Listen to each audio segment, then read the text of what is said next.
मोगी खाली दहाड़ै छाय रे रे रे छाय रे रे रे कामना कोना दहाड़ै छाय लाल बाबू लकी रिकॉर्डिंग स्टूडियो सलखुआ बाजार। मोगी खाली लहरै छाय रे रे रे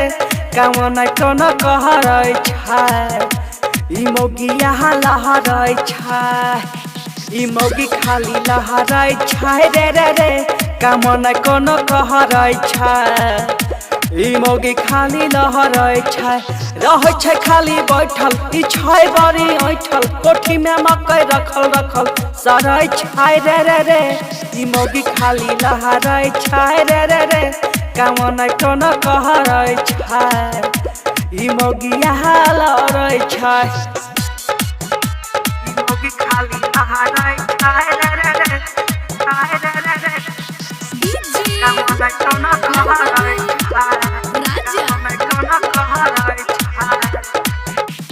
बाऊ मयो क्या कुछो नहीं बुझाय चलै छै मौगी मगन रे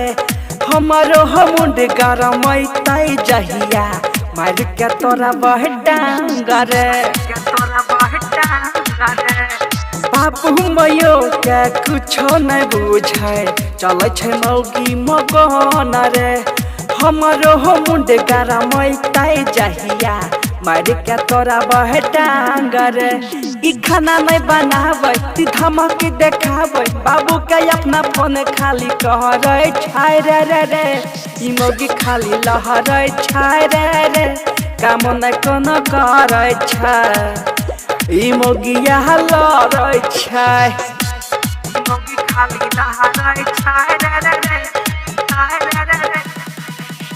काम नहीं कोनो कहरै छाय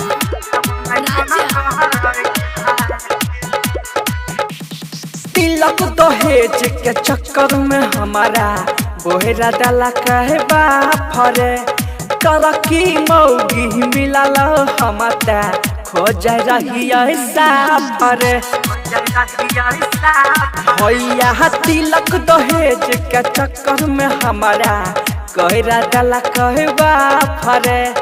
तरक्की मौगी मिलल हमता खोज रही साफरे